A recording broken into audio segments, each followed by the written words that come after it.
Iran और Israel में जारी टकराव के बीच एक बड़ा सवाल उठकर सामने आ रहा है। सवाल ये है कि अगर इजरायली हमलों में ईरान के सर्वोच्च नेता अयातुल्ला अली खामनेई मारे जाते हैं तो क्या होगा? कौन बनेगा ईरान का अगला सुप्रीम लीडर? ईरान की सत्ता का ढांचा क्या कहता है और कौन कौन है संभावित उत्तराधिकारी?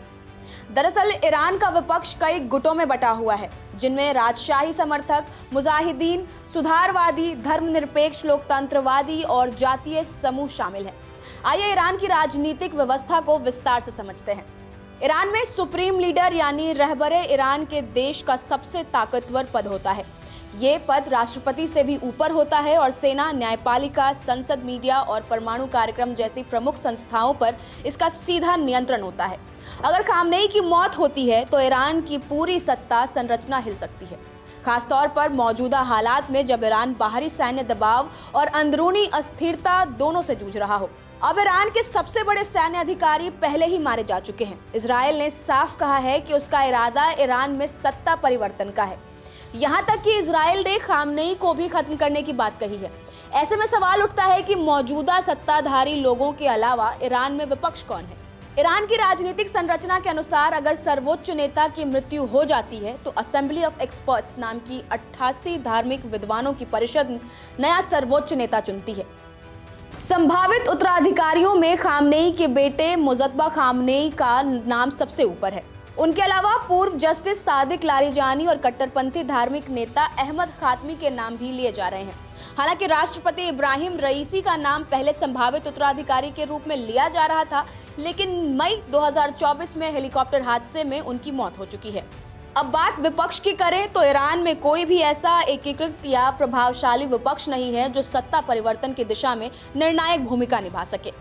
1979 की इस्लामी क्रांति के बाद ही विभिन्न विचारधाराओं वाले विपक्षी समूह अस्तित्व में जो आए हैं, लेकिन वे एकजुट नहीं हो पाए हैं। शाही समर्थक गुटों की बात करें तो ये लोग पूर्व शाह मोहम्मद रजा पहलवी के पुत्र रजा पहलवी का समर्थन करते हैं, जो अमेरिका में निर्वासन में है। वो जनमत संग्रह और शांतिपूर्ण सत्ता परिवर्तन की वकालत करते हैं, लेकिन देश के अंदर उनका समर्थन सीमित है।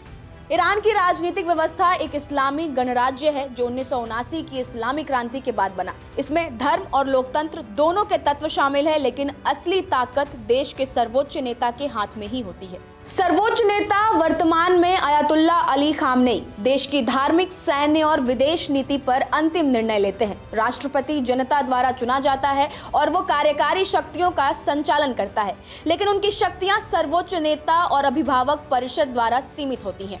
खामनेई का शासन अब तक इसलिए टिका हुआ है क्योंकि उन्होंने सेना, न्यायपालिका, मीडिया और धार्मिक संस्थानों पर पूर्ण नियंत्रण स्थापित कर लिया है। IRGC जैसे सुरक्षा बल उनके प्रति पूरी तरह वफादार है, जो किसी भी विरोध को कुचल सकते हैं। इसी वजह से 4 दशकों में कोई भी विपक्षी शक्ति उन्हें चुनौती नहीं दे सकी। ईरान की राजनीतिक व्यवस्था एक इस्लामी गणराज्य है जिसमें धार्मिक सत्ता और चुनी हुई सरकार का मिश्रण है। सुप्रीम लीडर के पास सर्वोच्च अधिकार है और राष्ट्रपति तथा सांसद की शक्तियां अभिभावक परिषद और धार्मिक नेतृत्व की स्वीकृति पर निर्भर करती हैं। इसलिए सत्ता असल में जनता के हाथ में नहीं बल्कि धार्मिक और सैन्य गठजोड़ के पास है।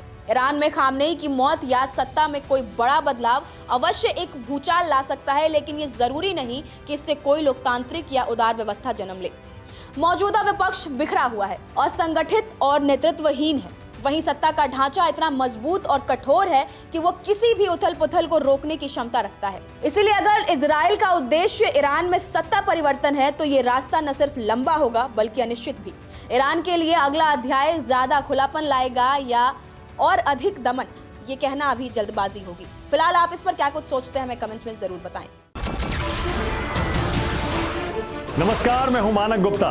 अगर आपको हमारा ये वीडियो पसंद आया हो तो इसे लाइक और शेयर जरूर करें और हाँ, हमें सब्सक्राइब और फॉलो करना ना भूलें ताकि आप देश और दुनिया की कोई खबर मिस ना करें।